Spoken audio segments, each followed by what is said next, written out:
আসসালামু আলাইকুম সুপ্রিয় এইচএসসি পরীক্ষার্থী 2025। অনেকেই গতকালকে বলছো যে ভাইয়া বাংলা প্রথম পত্র নৈবিত্তিকটা কঠিন হয়েছে, বাংলা প্রথম পত্র নৈবিত্তিকটা খারাপ হয়েছে এবং বাংলা প্রথম পত্রে 80+ আসবে কিনা সেটা নিয়ে অনেকে সন্দিহান। সো তোমার এখনই হারিয়ে ফেলার কিছু নাই। বাংলা প্রথম পত্রের যে কনফিউশন তোমার মধ্যে সৃষ্টি হয়েছে যে আমার A+ আসবে কি আসবে না, সেই কনফিউশনের মধ্যে এখনই তুমি A+ পাবা না। এই আত্মবিশ্বাস হারিয়ে ফেলার কোনো অপশন কিন্তু নেই, কারণ তোমার হাতে রয়েছে বাংলা দ্বিতীয় পত্রের যেই পেপারটা সেটা। সো বাংলা দ্বিতীয় পত্রে কিভাবে তুমি 88 থেকে 90 পাবা সেই বিষয়ে একটা বিস্তর আলোচনা করব আজকে। বিস্তর না, খুব সংক্ষেপে আলোচনা করব এবং সেই সংক্ষেপে আলোচনার ভিতরে আমরা তোমাকে দেখাবো যে তুমি কোনটা কত মিনিট লিখবা এবং কোন টপিকগুলো তুমি লিখবা, কোনটা তুমি লিখবা না, এবং কোন কোন ফরম্যাটে লিখবা, যেই ফরম্যাটে লিখলে তুমি ভালো মার্কস পেতে পারো। শিক্ষার্থীরা তোমরা দেখতে পাচ্ছ যে এখানে আমরা বাংলা দ্বিতীয় পত্র লিখেছি ব্যাকরণ, তাই না? ব্যাকরণ অংশ থেকে কি লিখতে হবে, কি ছাড়তে হবে, এটা আশা করি তোমরা সকলেই জানো। ব্যাকরণ অংশের কোন টপিকগুলো তুমি লিখবা, কোন টপিকগুলো ছাড়বা, হোপফুলি এটা সকলেই জানো। এবং সেখানে তোমার 30 মিনিট তুমি সময় অতিবাহিত করবা। কারণ এখানে বললো যে ভাইয়া 30 নাম্বারের জন্য 30 মিনিট, আপনি কি পাগল হয়ে গেছেন? বাকি হচ্ছে 70 নম্বরের জন্য আপনি 2.5 ঘন্টা দিচ্ছেন, আর 30 মার্কসের জন্য এখানে 30 মিনিট দিচ্ছেন। পাগল হয়নি আসলে। ব্যাপারটা হচ্ছে এরকম, ব্যাকরণ যখন তোমার কমন পড়বে 30 মিনিটও লাগবে না, ঠিক আছে? 30 মিনিটও লাগে না। ব্যাকরণটা কমন পড়লে তো তুমি ধুপধাপ করে লিখছো, আর ব্যাকরণ কমন ফেলাতেই হবে, কারণ ব্যাকরণ তোমাকে 30-এ 30 পাওয়ার মতো একটা পজিশনে থাকতে হবে যদি তুমি 88 থেকে 90 পেতে চাও। সো এরপরে খেয়াল করো, এরপরে আমরা এখানে লিখে রেখেছি পারিভাষিক শব্দ অবলিক অনুবাদ। তুমি কোনটা ছাড়বা? অনুবাদ ছেড়ে দিবা, অনুবাদ বাদ দিয়ে দিলা। এবং এইটার জন্য তুমি 10 মিনিট বরাদ্দ পাবা। 10 মিনিটে 10টা পারিভাষিক শব্দ তুমি লিখে দিবা। এরপর হচ্ছে তোমার দিনলিপি না প্রতিবেদন। অবশ্যই যদি তুমি কি করো, যদি তুমি প্রতিবেদনের নিয়ম, অর্থাৎ তুমি সংবাদ প্রতিবেদন এবং প্রাতিষ্ঠানিক প্রতিবেদনের নিয়ম জানো, তাহলে তুমি প্রতিবেদনটা দাও। এটা ভালো মার্কস তোলা যায়, সুন্দর গুছিয়ে লেখা যায়। আর যদি মনে করো যে না ভাইয়া প্রতিবেদনের নিয়ম আমি জানি না, প্রতিবেদনের নিয়ম আমি পারি না, সেই ক্ষেত্রে বলবো যে তুমি দিনলিপি দিতে পারো। তবে দিনলিপি দেওয়ার ক্ষেত্রে অবশ্যই তোমাকে কি করতে হবে, তেমন পড়াশোনার কিছু নাই। তুমি ফরম্যাটটা বই থেকে পড়ে যাবা, কয়েকটা দিনলিপি রিডিং পড়ে যাবা, বিগত বছরের কয়েকটা দিনলিপি রিডিং পড়ে যাবা, কমন পেয়ে যাবা।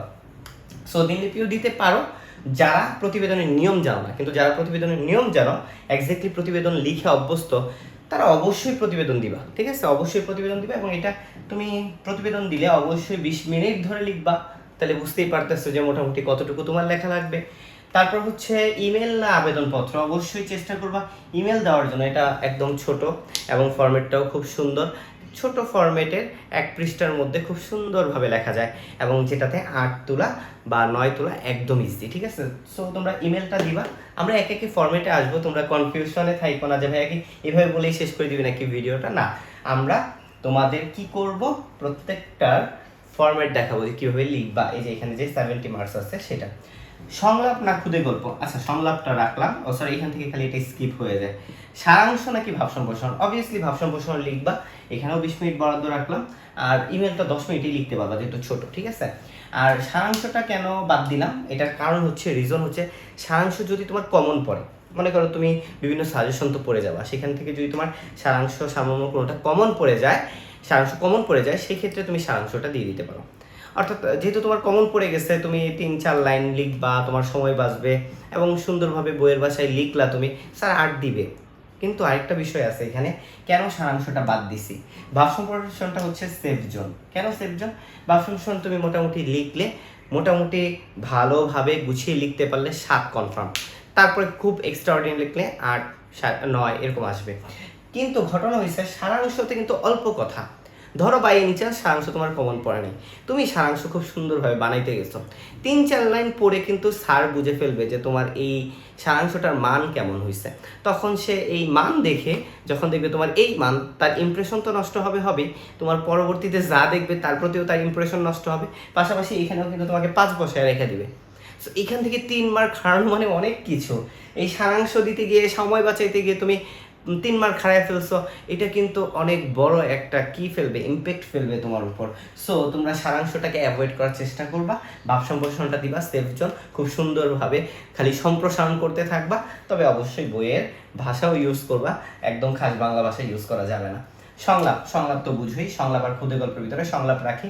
সংলাপ তোমরা করে অভ্যস্ত, বন্ধু বান্ধবের সাথে এই কেমন আছোস, কি করস, কি খাইছোস, না এইভাবে লেখা যাবে না। কিভাবে লিখবা সেটা অবশ্যই তুমি কিছু সংলাপ বই থেকে রিডিং পড়বা, রিডিং পড়ে দেখবা যে সংলাপের ভাষাগুলো কি, একটু আগে নিজে থেকে প্রিপেয়ার করে রাখবা যে আমি কোন স্টাইলে সংলাপটা লিখবো, আমি কোন ভাষাগুলা কোন শব্দগুলো ব্যবহার করবো সেটা একটু মাথায় সাজায় রাখবা। সংলাপ লিখতে পারবা, অনেক লিখতে পারবা। এখানেও 20 মিনিট টাইম বরাদ্দ দিলাম। সো ওভারঅল আমরা টাইম বরাদ্দ পাইলাম কত, 30 ব্যাকরণের জন্য, 40, 50, 60, 70, 80, 90 এবং 100, 110 মিনিট। আমাদের পরীক্ষা হচ্ছে 180 মিনিট, 3 ঘন্টাতে 180 মিনিট হয়। ওকে, আমি ভুল যদি না করে থাকি, তাহলে তুমি 70 মিনিট পাচ্ছ। এই 70 মিনিটের ভিতরে তুমি কি করবা, 60 মিনিট ধরো রচনা লিখলা, বাকি 10 মিনিট মনে করো তোমার হাবিজাবি যে কাজগুলো আছে আসবে, সিগনেচার করা এইগুলা সেগুলা, স্যারের খাতা সিগনেচার করা। আবার এছাড়া আর কি কি আছে, রিভিশনের ব্যাপার আছে, সেই রিভিশনটা তুমি এই 70 মিনিটের ভিতরে দিবা। আর রচনা, মাশাআল্লাহ, রচনার ব্যাপার তো আর আলাদা করে বলতে হবে না। তোমরা চেষ্টা করবা 20 থেকে 25টা পয়েন্ট দিয়ে সুন্দর করে গুছিয়ে রচনাটা লেখার জন্য, পয়েন্টগুলো একটু সুন্দর যেন মানসম্মত হয়। সো এইটা গেল হচ্ছে তুমি কি করবা, কিভাবে দিবা, কোন জিনিসগুলা ধরবা, কোন জিনিসগুলা ছাড়বা। ঠিক আছে, এইটা ছিল আমাদের ধরা ছাড়ার ব্যাপার।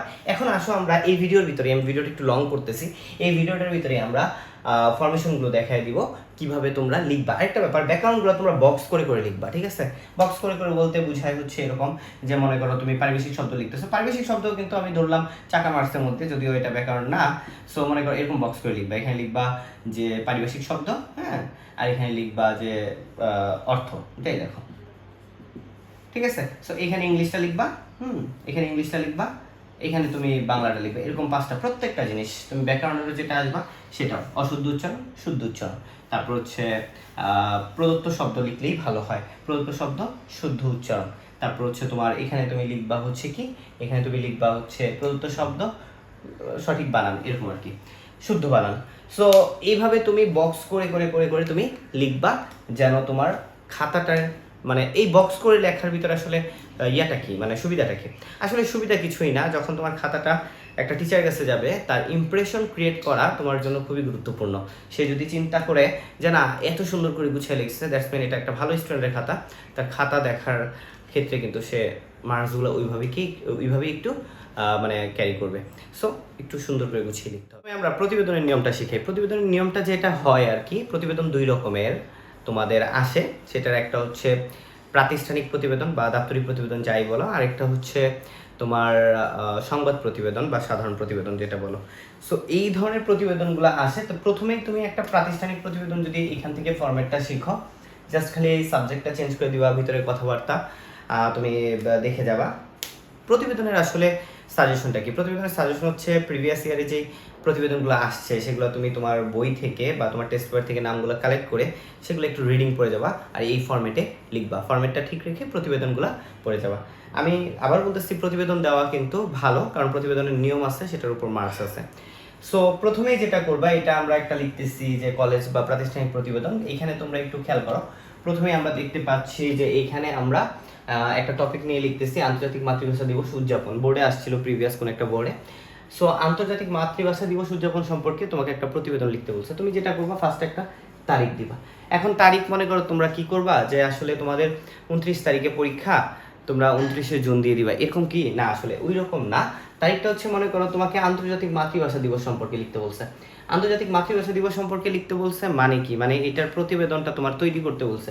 তাহলে আন্তর্জাতিক মাতৃভাষা দিবসটা কবে উদযাপিত হয়েছে? অবশ্যই 21 তারিখ উদযাপিত হয়েছে। তো তুমি ওইটা গিয়ে 22 বা 23 তারিখ দিতে পারো, কিন্তু ওইটা যদি তুমি এখন জুন, এতদিন পরে তুমি প্রতিবেদন লিখতেছো, তা আসলে হবে না।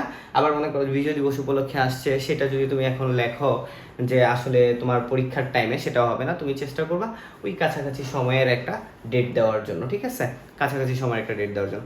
আর এরকম দিবস সংক্রান্ত ছাড়া যদি অন্য কোনো বিষয়ে আসে, সেই ক্ষেত্রে তুমি চেষ্টা করো পরীক্ষার আগে পিছের একটা ডেট দিয়ে দিতে। সো এখানে দেখো আন্তর্জাতিক মাতৃভাষা দিবস উদযাপন সম্পর্কিত প্রতিবেদন যেহেতু আমরা লিখবো, ফার্স্টে লিখবো বরাবর অধ্যক্ষ ক মডেল কলেজ। মনে করো ক মডেল কলেজ দেওয়া, উপরে কিন্তু এগুলোর নাম দেওয়া থাকতে পারে, উপরে এগুলো দেওয়া থাকতে পারে যে এই কলেজের নাম, তারপর হচ্ছে তোমার যে প্রতিবেদক তার নাম এগুলো দেওয়া থাকতে পারে। সো এরপরে আমরা কি করব, এখানে লিখবো বিষয় আন্তর্জাতিক মাতৃভাষা দিবস উদযাপন সম্পর্কিত প্রতিবেদন। সূত্রটা বানাবা, ঠিক আছে? কিভাবে বানাবা? সূত্রটা কি আসলে বিজ্ঞপ্তি নং, হ্যাঁ, যে আসলে এটা যে ঘোষণা করছে যে এই আদেশক্রম, সেই আদেশক্রমটা তুমি বানাবো। মনে করো এখানে এটা 28 নম্বর আদেশক্রম, এটা হচ্ছে কলেজের নামের সংক্ষেপ, ক মডেল কলেজ।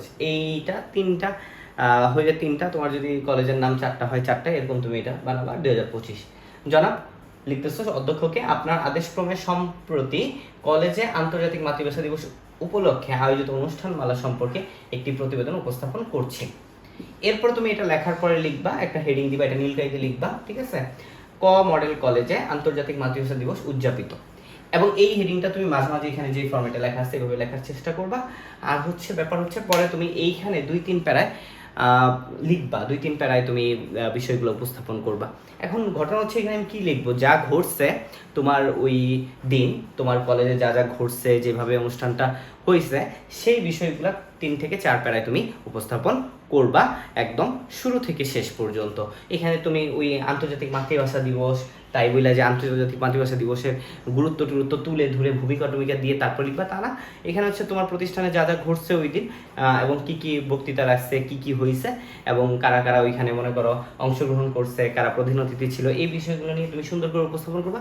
এটার জন্য তুমি বই থেকে কিছু পড়ে যাবা, তুমি প্যারা করে লিখবা। বইয়ে পয়েন্ট করে লেখা আছে, তুমি প্যারা করে লিখবা, পয়েন্ট লেখার দরকার নেই, তুমি প্যারা করে লিখবা। 3 থেকে 4 প্যারা তুমি জিনিসটা উপস্থাপন করবা। অর্থাৎ তোমার কলেজে যা যা ঘটছিল সেই দিন, সেই জিনিসগুলো এখানে লিখবা। এরপরে লিখবা প্রতিবেদক, মনে করো নাম দেওয়া ছিল সোহেল রানা, বিজ্ঞান বিভাগ, ক মডেল কলেজ। এইটা ছিল হচ্ছে একদম মনে করো প্রতিবেদনের একটা নিয়ম। এবং এটার শেষে তোমাকে 2টা কাজ করা লাগবে। সেই কাজটা যেহেতু আমার এখানে জায়গা নেই, এটা পড়ার অংশ, অর্থাৎ এগুলো লেখার পরে, এগুলো শেষ করার পরে তুমি নিচে যে কাজগুলো করবা সেই কাজগুলো আমি এখন দেখাচ্ছি।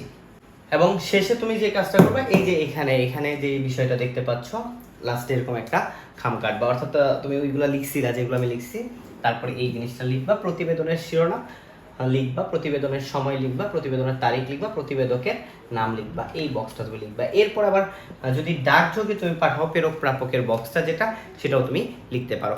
সো এইটা ছিল তোমার হচ্ছে সংবাদ প্রতিবেদন না, এটা ছিল তোমাদের হচ্ছে প্রাতিষ্ঠানিক প্রতিবেদন। এরপরে যে ফরম্যাটটা আছে সেটা সংবাদ প্রতিবেদন। ওই সংবাদ প্রতিবেদনটা আমরা এখন একটু দেখবো যে কিভাবে লেখে।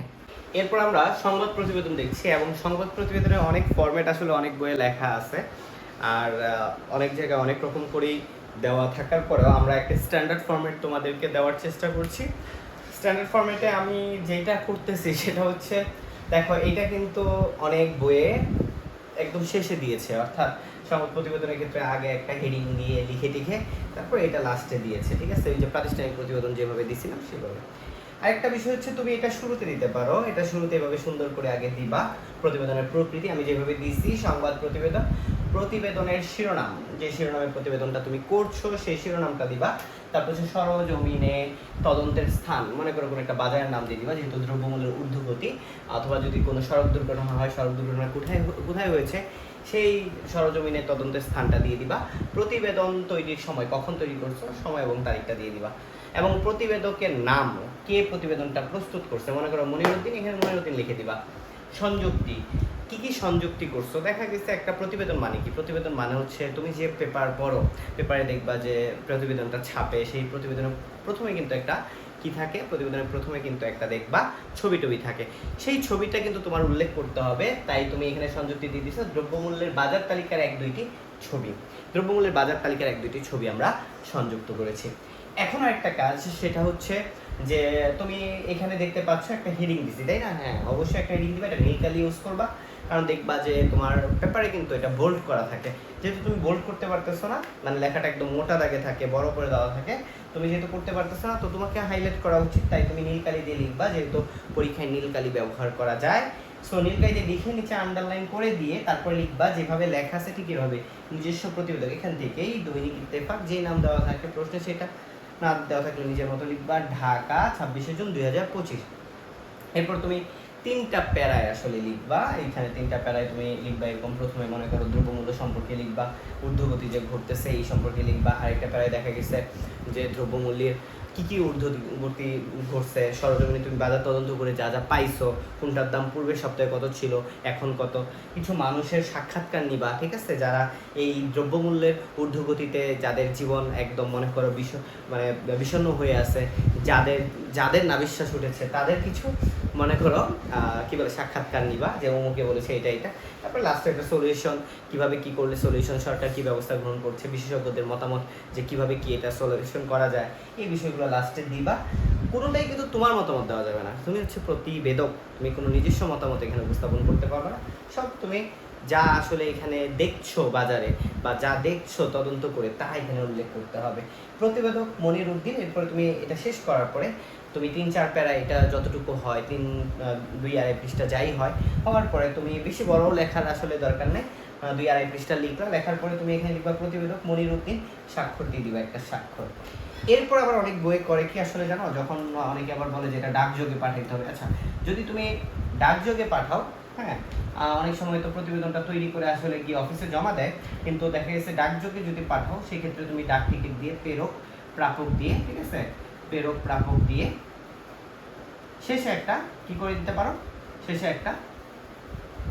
একটা খাম এঁকে দিতে পারো। এটা নিয়ে কোনো সমস্যা নেই, কন্ট্রোভার্সি আছে, কিন্তু এটা দিলেও হবে, না দিলেও হবে, কিন্তু আমি বলতেছি যে তুমি দিয়ে দিও, কারণ যেহেতু তুমি উপরে এটা দিছো, এটা যেহেতু নিচে দিচ্ছ না, সেহেতু এটা উপরে দিলে, হেডিং দিলে, পুরোটা লিখে লাস্টে এটা একটা দিয়ে দিবা, তখন কিন্তু তোমাকে ভালো মার্কস দিবে। আর যদি তুমি এটা শেষে দাও তখন এটা দেওয়ার দরকার নেই, কারণ দুইটা খাম একসাথে পাশাপাশি হয়ে যাচ্ছে।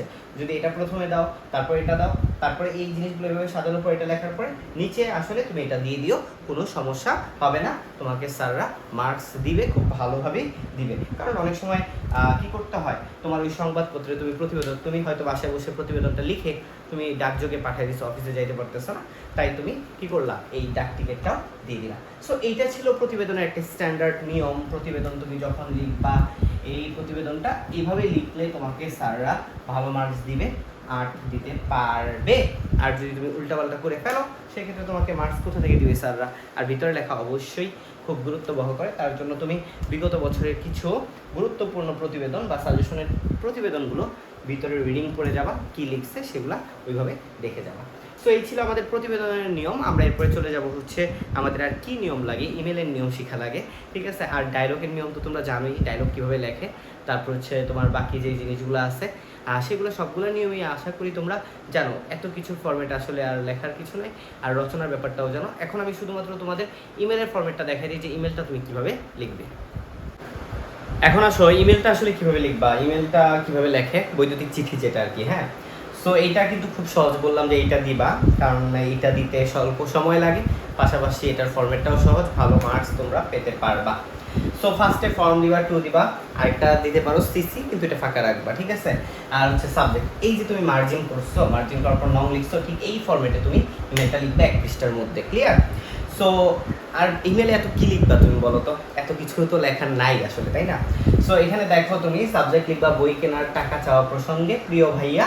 তুমি তোমার ভাইয়াকে বলবা যে আমার বার্ষিক পরীক্ষা শেষ হয়েছে, এখন আমি নতুন ক্লাসে উঠেছি, নতুন ক্লাসে ওঠার পর আমার কিছু পাঠ্য বইয়ের প্রয়োজন, কিছু গাইড বইয়ের প্রয়োজন, তার জন্য আমার এত টাকা প্রয়োজন। তো সকলকে আমার সালাম দিবা এবং অ্যাজ সুন অ্যাজ পসিবল, মানে খুব শীঘ্রই আমার টাকাগুলো পাঠানোর জন্য ব্যবস্থা গ্রহণ করবা। তো তোমার স্নেহে রহিম, 1 পৃষ্ঠার মধ্যে কিন্তু শেষ হয়ে যাবে ফর্ম। রহিম যা লিখলাম 696@gmail.com, মতিন 72@gmail.com, আর সাবজেক্ট বই কেনা টাকা চাওয়া প্রসঙ্গে। এখানে যে সাবজেক্ট থাকবে সেই সাবজেক্ট লিখবা, এখানে যে ফরম্যাটটা দিচ্ছি, যেভাবে বক্স করছি ঠিক এভাবে তুমি ইমেলটা করবা। আরেকটা বিষয়, এখানে তোমরা কোনো বড় হাতের অক্ষর ইউজ করতে পারবে না, ইমেল আইডিতে কোনো বড় হাতের অক্ষর ইউজ করা যায় না। সো এভাবে সুন্দর করে লিখতে সর্বোচ্চ 10 মিনিটই লাগার কথা, 10 মিনিটের বেশি আমার মনে হয় না লাগবে। সো তোমরা এটা দিবা, এটা দেওয়ার পরে অবশ্যই মনে করি যে ভালো একটা মার্কস পাবা। এছাড়া অনেকে আসলে সময়টাকে যদি আরেকটু বাড়াইতে চাও, অনেকে আবার দেখা যাইতেছে আবেদনপত্র দিচ্ছ, আবেদনপত্রের ভিতরে কাটাকাটি গেলে বা আবেদনপত্রের নিয়মে কোনো ভুল হলে কিন্তু সেই ক্ষেত্রে মার্কস কাটা যাবে। পাশাপাশি অনেক সময় দেখা যায় চাকরির জন্য যে আবেদনপত্রটা আছে, সিভি যেটা আর কি, সেটা অনেকে দিতে পারো। তবে আমার কাছে মনে হয় সবচেয়ে স্ট্যান্ডার্ড হয় ইমেলটা দেওয়া, কারণ তুমি ফরম্যাটটা জেনে জাস্ট অল্প কথায় তুমি কিন্তু শেষ করে দিতে পারছো। সো যদি এটা হয় অবশ্যই এটা দিতে পারো, ইমেলটা দিতে পারো। আর যদি দেখা যাচ্ছে টপিকটা অনেক বড় ইমেলের, সেই ক্ষেত্রে তুমি চেষ্টা করবা যে একটু ছোট ছোট করে লিখে এক পৃষ্ঠার ভিতরে শেষ করার জন্য, ঠিক আছে? সো আজকের মতো আল্লাহ হাফিজ, সবাই ভালো থাকো, সুস্থ থাকো। মূলত তোমাদের ফরমেশনগুলো দেখাইলাম যেগুলো খুব জরুরি, আর বাকি তেমন কোনো কিছুর ফরম্যাট আসলে আমি মনে করি লাগবে না। সো আমি যেগুলো দিতে বলছি এগুলো তুমি দিতে পারো, পাশাপাশি তোমার একটা প্রিপারেশন আছে যে ভাই আমি এই জিনিসগুলো দিব, আমি এই জিনিসগুলো ভালো পারি, এটা তোমার ব্যক্তি বিশেষে এক একজন এক একটা ভ্যারি করে। তারপর আমি চেষ্টা করেছি যে একটা স্টুডেন্ট কোন জিনিসগুলো দিলে খুব ভালো মার্কস পেতে পারে সেই বিষয়গুলো নিয়ে আলোচনা করার জন্য। সো আর তো কিছু বলার নাই। সাজেশন যদি কারো লাগে কমেন্ট করে জানাবা, সাজেশন আছে, পিডিএফ ফাইলটা পাঠিয়ে দিব। সো সকলেই ভালো থাকো, সুস্থ থাকো। নেক্সট ভিডিওতে দেখা হবে নতুন কিছু নিয়ে। আল্লাহ হাফেজ।